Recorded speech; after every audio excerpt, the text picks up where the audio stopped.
America में पाकिस्तान की हुकूमत और एस्टेब्लिशमेंट बहुत मुतहर्रिक हुई है। इसके साथ जुड़ी हुई कुछ चीज़ें मैं आपके सामने रख देता हूँ।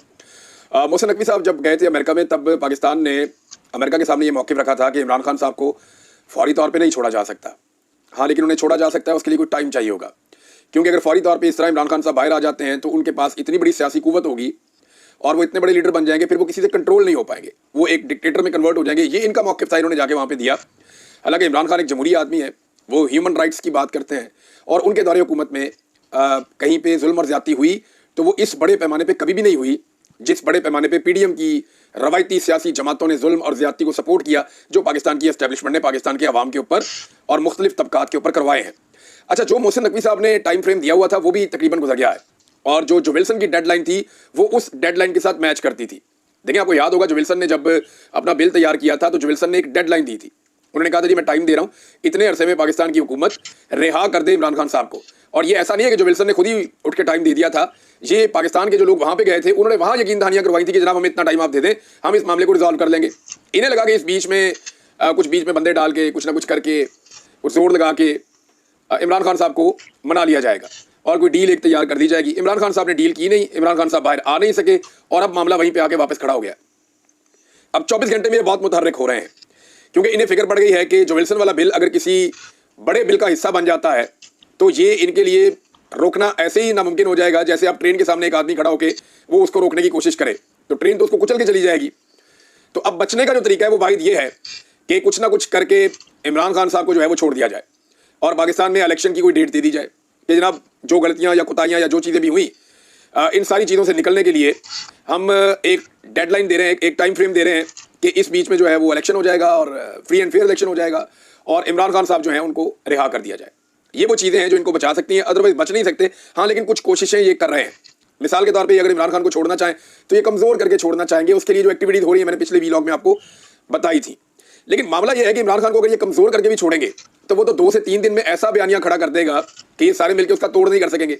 वो आदमी जेल के अंदर से अपना बयानिया बनाता है और उसका बयानिया पाकिस्तान में नहीं पूरी दुनिया के अंदर चलता है, उसका सिक्का चलता है, और ये लोग बाहर आज़ाद रह के पूरे वसाइल के साथ भी इमरान खान के खिलाफ बयानिया नहीं बना सकते। यहाँ तक आप अंदाजा कीजिए कि पाकिस्तान की इंटेलिजेंस एजेंसियों के अंदर बैठे हुए बंदों को अपने डिजिटल न्यूज़ चैनल्स लॉन्च करना पड़ गए, डिजिटल प्लेटफॉर्म्स लॉन्च करना पड़ गया कि किसी तरह बयानिया का तोड़ किया जाए। करोड़ों अरबों रुपया खर्च किया जा रहा है, लेकिन इमरान खान साहब के बयानिया का तोड़ हो नहीं पा रहा। अभी जो लेटेस्ट इतला है उसमें यह है कि एक पश्तो के अंदर भी फाइनली एक चैनल लॉन्च किया गया है। हालांकि उर्दू वाले चैनलों का फायदा तो कोई नहीं हुआ। अभी ये जो पाकिस्तान तहरीक इंसाफ के अंदर लड़ाई हो रही है, इसको कुछ एस्टेब्लिशमेंट के अंदर बैठे हुए लोग अपनी कामयाबी करार दे रहे हैं और वो ये दावे कर रहे हैं कि जनाब देखिए हमने पाकिस्तान तहरीक इंसाफ के अंदर फूट डाल दी है। पाकिस्तान तहरीक इंसाफ के अंदर फूट एस्टेब्लिशमेंट ने क्या डालनी थी? आप गौर कीजिए, सिर्फ इतना गौर कीजिए कि पाकिस्तान तहरीक इंसाफ के सोशल मीडिया का दुश्मन कौन है और तहरीक इंसाफ के अंदर लड़ाई कौन करवाता है। हर वो आदमी जो इक्तदार का हिस्सा है या सिस्टम का किसी ना किसी तरह बेनिफिशियरी है, वो पाकिस्तान तहरीक इंसाफ के अंदर भी है तो वो कोई ना कोई गेम कर रहा है। यही सारे लोग जब इनके पास इक्तदार नहीं था तो ये इनकलाबी थे, ये बड़े मजबूत थे, ये डटकर खड़े हुए थे, लेकिन इक्तदार ने इन्हें कमजोर कर दिया है। इक्तदार ने इनसे इनका नजरिया और इनकी ताकत ऐसा लगता है छीन ली है और अब ये कमजोर बन के सोचते हैं या ये कंप्रोमाइज हो गए हैं कुछ हद तक। लेकिन बहुत से लोग ऐसे भी हैं जो अभी तक भी डटे हुए हैं और वो अपने लीडर के साथ और उसके मौक़िफ़ के साथ खड़े हैं। अब मसला एक और भी है ना कि इमरान खान साहब बाहर आते हैं तो मुखालिफिन भी तो कोई तगड़े हों। मुखालिफिन इतने नालायक हैं, आप एस्टेब्लिशमेंट को ले लें, उनकी नालायकी की इंतहा कोई नहीं है, उनसे अपना काम नहीं हो रहा, वो सियासत के अंदर घुसे हुए हैं, तो यहाँ क्या करेंगे? कुछ भी नहीं कर सकते। जो 3 साल में उन्होंने कर लिया वो आगे भी करके देख लें, टके का काम उनसे नहीं हुआ। तो दूसरा जो सियासी क़यादत इमरान खान के मुकाबले में लॉन्च की गई है वो इंतहाई नालायक है। वो इस लेवल की नालायक है कि वो एक तकरीर के अंदर 4 अलग अलग बातें कर देते हैं और खुद ही एक्सपोज हो जाते हैं।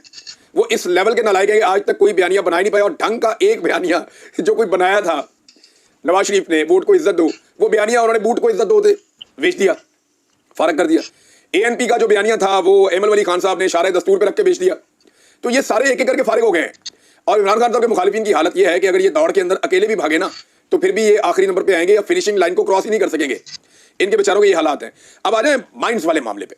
खैबर पख्तूनख्वा के अंदर ये हुआ ये था कि SIFC के ज़ेरे एहतमाम एक बिल बनाया गया था और चारों सूबों को ये कहा गया कि आपकी असम्बलियाँ इस बिल को अपनी अपनी असम्बलियों से पास करवाएं, क्योंकि ये बिल पास होने के बाद वफाकी हुकूमत के पास बहुत सारी मादनियात के इख्तियारात आ जाने थे और वफाकी हुकूमत उन मादनियात को इस्तेमाल कर सकती है। अब इसमें एक लफ्ज़ है स्ट्रेटेजिक मादनियात, यानी जो दिफाई नुक्ता नज़र से, स्ट्रेटेजिक नुक्ता नज़र से वो बड़ी इंपॉर्टेंट है। जैसे कि ऑयल एंड गैस है, वो तो पहले ही फेडरल गवर्नमेंट के पास है। जैसा कि यूरेनियम है जिससे एटम बम बनता है, वो पहले ही फेडरल गवर्नमेंट के पास है। अब पीछे क्या रह जाता है कि कोयला जो है उसको भी स्ट्रेटेजिक मादनियात में कन्वर्ट किया जाएगा। क्या लिथियम को भी जो है, लिथियम से ये बैटरियां बनती है, फ्यूचर फ्यूल है ये जो बैटरियां बनती हैं लिथियम से, ये बहुत इंपॉर्टेंट है ये धात। ये बलूचिस्तान में है, अफगानिस्तान में बहुत ज़्यादा है, खैबर पख्तूनख्वा में भी है। तो क्या इसको भी एक स्ट्रेटेजिक धात में कहा जाएगा कि ये भी एक मादनियात ऐसी है? तो कुछ 10 के करीब मादनियात की बातचीत हो रही है। मैं इसकी डिटेल्स इकट्ठी करूंगा। मेरी खैबर पख्तूनख्वा की हुकूमत के लोगों से बात हुई, वज़रा से, मैंने उनसे पूछा, मैंने कहा ये क्या है? तो उन्होंने कहा जी ये बिल बलूचिस्तान ने पास कर दिया, बाकी सूबों ने भी कर दिया, हमारे पास जब आया तो हम इसको लेकर बैठ गए। कैबिनेट के अंदर से जब ये बिल गया असेंबली में तो हमने वहाँ कहा स्पीकर को, ये हमें टाइम दें इसके ऊपर। सोहेल अफरीदी के बकौल वो ये कहते हैं कि अगर इसमें हमारे सूबे के अवाम का हक छीनने की कोशिश की गई तो हम इस बिल को पास नहीं होने देंगे सूबाई असेंबली से। अब ये डिमांड है SIFC की। ये क्यों है, देखिए इसको समझें आप। मादनियात वफाकी हुकूमत के पास जाएंगी, वहां से SIFC के साथ जाएंगी, ये भी किसी रिटायर फौजी या किसी हाजिर ड्यूटी फौजी के कंट्रोल में आ जाएंगी। फिर वहां से वो दुनिया भर की जो बड़ी बड़ी कंपनीज हैं उनके साथ सौदा कर सकते हैं, मुल्कों के साथ सौदा कर सकते हैं कि जनाब यहाँ पे ये मादनियात मौजूद हैं, इनको निकाला जाए और उससे पाकिस्तान पैसे कमाए, या जो लोग इसके साथ जुड़े वो भी पैसे कमाए। तो ये काम वो सूबाई हुकूमत क्यों ना करे? सवाल तो ये पैदा होता है, सूबाई हुकूमत को ये काम खुद क्यों नहीं करना चाहिए? उनको ये अलाउ होना चाहिए, उनको काम करना चाहिए।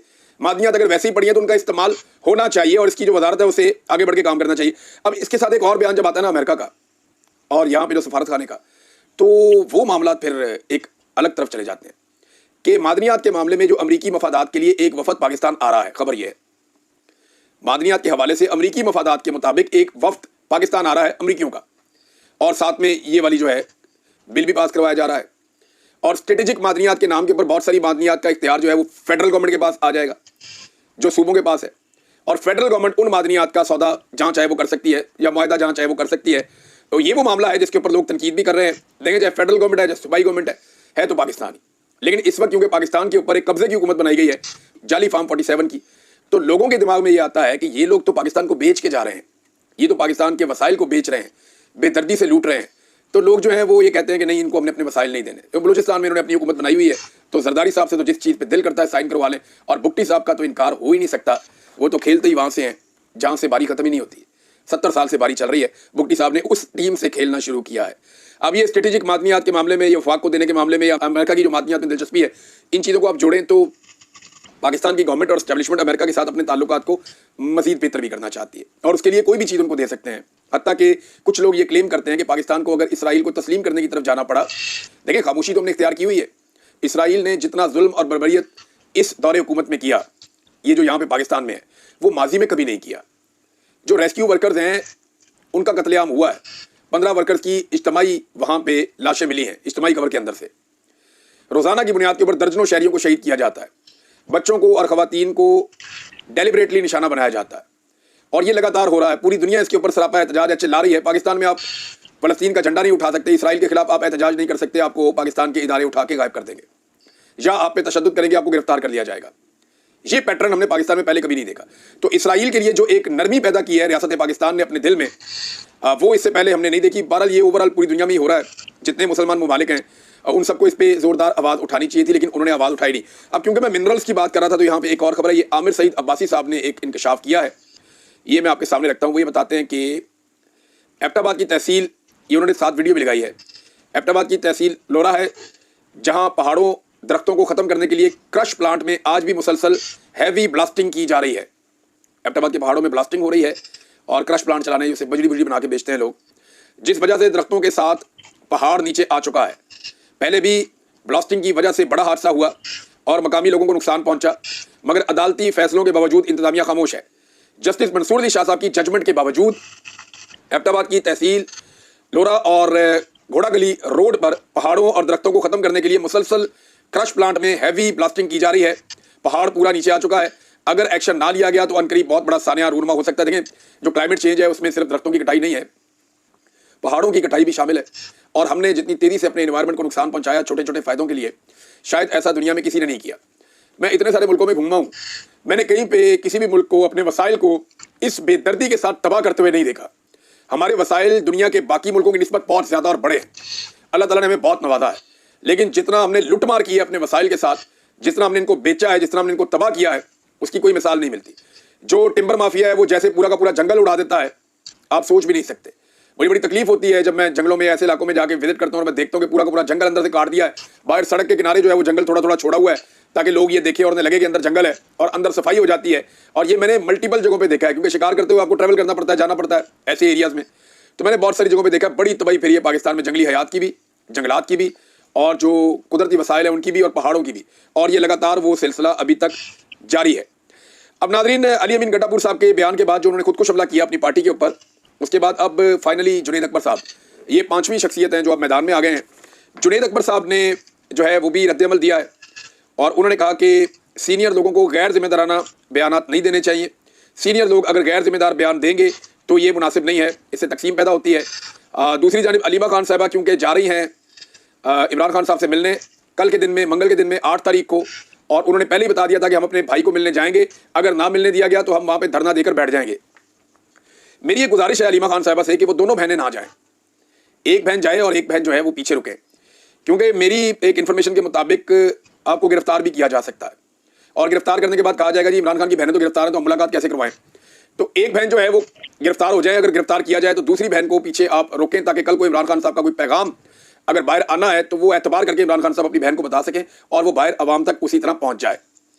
तो ये मेरी सिर्फ, मुझे ऐसा लगता है कि ये हो जाएगा, और कुछ सोर्सेज ये बता भी रहे हैं कि इन्हें गिरफ्तार किया जा सकता है। इससे बचने के लिए मुराद सईद ने कहा था कि तमाम लोगों को जाना चाहिए अलीमा खान साहिबा के साथ, इमरान खान की बहनों के साथ, और जेल के बाहर जाकर पहरा देना चाहिए, खड़े होना चाहिए और धरने के अंदर शामिल होना चाहिए। अहमद खान नियाज़ी साहब जो इमरान खान साहब के रिश्तेदार हैं और हर वक्त इमरान खान साहब के साथ हुआ करते थे, उनका ये कहना है कि 300 के करीब आपकी तादाद है जो लोग सिर्फ असेंबलियों में, पार्लियामेंट में मौजूद हैं। तो आप लोग अगर इकट्ठे होकर चले जाएं वहाँ पे तो ये सिस्टम मुकाबला नहीं कर सकेगा। लेकिन क्या ये 300 लोग जाएंगे? मेरे ख्याल में कल के दिन में पाकिस्तान तहरीक इंसाफ का सोशल मीडिया लिस्टें बनाएगा और बताएगा कि जेल के बाहर कौन पहुंचा और कौन नहीं पहुंचा, क्योंकि अलीमा खान ने कहा कि अगर हमें हमारे भाई से ना मिलाया गया तो हम वहाँ पे धरना दे देंगे। और जो नहीं मिलवाना चाहते वो इसलिए नहीं मिलवाना चाहते कि इमरान खान तक बाहर की इतलात जाए ना, और अंदर से इमरान खान साहब जो कहते हैं वो इतलात बाहर आए ना।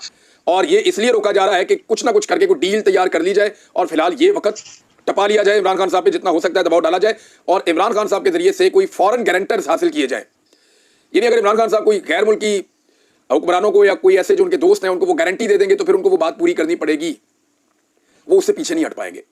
ये इमरान खान साहब की एक मजबूरी बन जाएगी। तो इमरान खान साहब की फैमिली को मिलाया नहीं जा रहा और दूसरी तरफ उनसे गारंटी लेने की कोशिश की जा रही है, लेकिन ये इमरान खान को ऐसे बेवकूफ़ बना नहीं पाएंगे। अख्तर मेंगल साहब की गिरफ्तारी की नाज़रीन तैयारी की गई है और एक बड़े ऑपरेशन का इम्कान है हुकूमत की, और अख्तर मेंगल साहब के तमाम मुज़ाकरात अब तक नाकाम हो गए हैं, कोई कामयाबी नहीं मिली।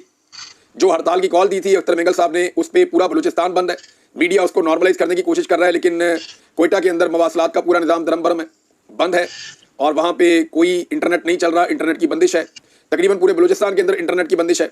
मुख्तलिफ जगहों से कुछ इतलात आ रही हैं कि जगह जगह पे तसादुम हुआ है सिक्योरिटी फोर्सेज में और आवाम में जो एहतजाज कर रही थी। वड के मकाम पे सीधी गोली चलाई सिक्योरिटी फोर्सेज ने, लोगों ने पथराव किया, जिसके तसादुम के नतीजे में बहुत सारे लोग जख्मी हुए हैं और एक शख्स के जाँ बहक होने की अब तक इतला आई है। और ये अख्तर मेंगल साहब ने इसको ट्वीट भी किया है। अख्तर मेंगल साहब कहते हैं हम पुरअमन हैं मगर इसे हमारी कमज़ोरी ना समझो, हम पर चलाई गई हर गोली हमें याद है, हर जुल्म हमारे दिल पर नक्श है, हम खामोश नहीं और ना ही हमारा सफ़र ख़त्म हुआ है, हमारी आवाज़ हमारा हथियार है और हम इसे तूफ़ान की तरह बुलंद करेंगे, बेखौफ बेलचक। वो बढ़ना चाहते हैं कोयटा की जानिब, वहाँ पे बहुत ज़बरदस्त किस्म का ऐसे बॉर्डर बना दिया है, इतने बड़े पैमाने पे सिक्योरिटी फोर्सेज को मुसल्ला करके वहाँ पे खड़ा किया गया है और खंदकें खोद दी गई हैं, कंटेनर्स खड़े कर दिए गए हैं कि ह्यूमनली ये पॉसिबल नहीं है कि वहाँ से ये लोग उसको क्रॉस करके दाखिल हो जाएं, जानी नुकसान हो जाएगा। और ये लगभग 10 दिन हो गए हैं कि ये स्टैंड ऑफ की एक पोजीशन है और जो सूबाई दारुल हुकूमत है उसके बाद ये सूरत हम देख रहे हैं कोयटा में। लेकिन पाकिस्तान की हुकूमत को इसकी कोई परवाह नहीं है। हुकूमत क्या कर रही है? ओवरसीज पाकिस्तानियों को टाइयाँ लगवा के बुलवाओ, बाहर से अच्छी अच्छी पर्सनैलिटी वाले बंदे बुलाओ, उनको हम खर्चा भी देंगे, उन्हें हम होटलों में भी ठहराएंगे, उन्हें हम प्रोटोकॉल्स भी देंगे और फिर एक ओवरसीज कॉन्फ्रेंस करके दुनिया को बेवकूफ़ बनाने की कोशिश भी करेंगे। भाई इतनी अगर आपके अंदर हिम्मत और हौसला है तो इधर आ जाए ना, अमेरिका में आ जाएं, बरतानिया में आ जाएं, यूरोप में आ जाएं। ओवरसीज पाकिस्तानियों को कोई बड़ा हॉल आप बुक करें, शहबाज शरीफ और आर्मी चीफ, और वहाँ कहें ओवरसीज पाकिस्तानियों को खुल कर आओ और आकर हमारे साथ बातचीत करो, तो आपको आइडिया हो जाएगा कि ओवरसीज पाकिस्तानी कहाँ खड़े हैं और उनके शिकवे और शिकायतें क्या है। बहुत सारी सहूलियात जो हुकूमत ओवरसीज पाकिस्तानियों को देती थी उनमें से काफ़ी वापस ले ली हैं। वजह क्या है? कल मुझे कुछ लोगों ने बताया और मुझे बाकायदा ऑफिशियली उन्होंने बताया कि हुकूमत पाकिस्तान ने कुछ सहूलियात वापस इसलिए ली हैं कि वो ओवरसीज पाकिस्तानियों से नाराज़ हैं कि भाई ये साथ देते हैं इमरान खान का और सहूलियत लेते हैं पाकिस्तान की रियासत से। तो भाई इमरान खान और इमरान खान के अवाम, वो रियासत पाकिस्तान के मालिक है ना, अवाम मालिक है रियासत की। कोई एक इदारा या उसके अंदर बैठा हुआ एक मुलाजिम वो तो मालिक नहीं हो सकता रियासत का। ये तो आपका बिल्कुल पॉइंट ऑफ व्यू ही गलत है। ये जो लोग कहते हैं रियासत से नहीं टकरा सकते, रियासत से नहीं टकरा सकते, और भाई वो खुद रियासत है, वो क्या रियासत से टकराएगा? अवाम रियासत से नहीं टकरा देगा, अवाम ही तो रियासत है। अवाम क्यों रियासत से टकराएगी? जो अवाम से टकराएगा वो रियासत से टकरा रहा है। वो ब्यूरोक्रेट या वो सरकारी मुलाजिम जिसकी एक ड्यूटी है, वो जब कभी अपनी हुदूद से बाहर निकलकर अवाम के साथ ज्यादती करेगा तो वो शख्स रियासत से टकराएगा। जरा रियासत की डेफिनेशन निकाल के पढ़ दें आईने पाकिस्तान में, आपको पता चल जाए कि रियासत कहते किसको है और रियासत होती क्या है। बहरहाल ये अब अख्तर बेगल साहब ने जो ट्वीट किया इसमें नजर आ रहा है कि सीधी गोली सिक्योरिटी फोर्सेस चला रही हैं। फरहान मलिक साहब की नाजरीन दोनों मुकदमात में जमानत मंजूर हो गई है।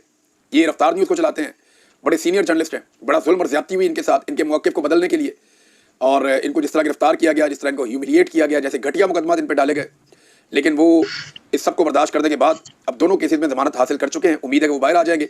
और एक चीज़ और मैं आपको बता देता हूँ कि अहमद नूरानी साहब के जो दोनों भाई हैं उनके बारे में अभी तक कुछ भी पता नहीं चला। आईजी ने आके ऐसी लंबी कहानी सुनाई जनाब, हमने कॉल रिकॉर्ड इकट्ठे कर लिए, हमने देखा कि जनूबी पंजाब में उनके जनाब फ़ोन ऑन होते हैं फिर ऑफ होते हैं, फिर हमने सिंध की पुलिस से रब्ता कर लिया, फिर हमने पंजाब की पुलिस से रब्ता कर लिया, फिर हमने 2-4 जगहों के ऊपर जो है वो ऑपरेशन किए, हमने ये किया, हमारी टीमें गई हुई हैं। What is this? आईजी साहब आपको नहीं पता कि वो दोनों भाई कहाँ हैं? वजारत दिफा वाले आए, उन्होंने आगे साहब का, उन्होंने कहा नहीं जी हमारे पास नहीं है, और हम आपको कंफर्म कर देते हैं कि हमारे पास अहमद नूरानी के भाई नहीं है। अब उनकी वालदा जो है वो फिर अदालत के अंदर रो पड़ी। वो ये कहती हैं कि मुर्दों का जो बंदा है ना वो रो लेता है, अल्लाह ताला सब्र दे देता है, जो जिंदा होते हैं ना उनके लिए फिर सब्र नहीं आता। और बहुत सारी बातें की। उन्होंने कहा काश यहाँ इस्लामाबाद हाई कोर्ट में कोई जस्टिस भगवान दास बैठा हुआ होता, वो फैसला मेरे हक में करता। कुफर का निज़ाम तो चल सकता है, जुल्म का निज़ाम नहीं चल सकता। और वो रो रही थी, उन्हें वहाँ पे मौजूद खवातीन चुप करवा रही थी। ईमान मज़ारी साहिबा जो हैं वो बड़ी उन्होंने कोशिश की उनकी हिम्मत बंधाने की। कोर्ट के अंदर जो कुछ हुआ वो एक मजाक से बढ़ के और कुछ नहीं है। जजेस भी जानते हैं कि अहमद नूरानी के भाई कहाँ हैं और किस जुर्म में हैं, पुलिस भी जानती है, सारे इदारे जानते हैं, वकला भी जानते हैं, हर एक को पता है, लेकिन सब जो हैं वो परेशान है कि इसका अंजाम क्या होगा, ये सिलसिला कब तक चलेगा। देखें, एक शख्स की खबर की सज़ा आप किसी दूसरे शख्स को तो नहीं दे सकते ना। अहमद नूरानी की खबर अगर गलत है तो उसके ऊपर केस किया जा सकता है, जहाँ वो मौजूद है वहाँ जाके केस किया जा सकता है, बड़े सीरियस नताइज हो जाएंगे, वहाँ पे तो रूल ऑफ लॉ है। लेकिन अगर खबर गलत है तो इसकी बुनियाद के ऊपर, या खबर पे एतराज़ है तो उसकी तरदीद आ सकती है, उसकी तस्दीक आ सकती है, उसके ऊपर मुकदमा हो सकता है। लेकिन उसके भाइयों को, उसकी बूढ़ी माँ को और उसकी बहन को परेशान करना ये नामुनासिब और गलत है, नाइंसाफ़ी है, इंसानी हकूक़ की खिलाफ वर्जी है ये, और इसको बंद होना चाहिए। पूरी दुनिया का मीडिया ये कह रहा है।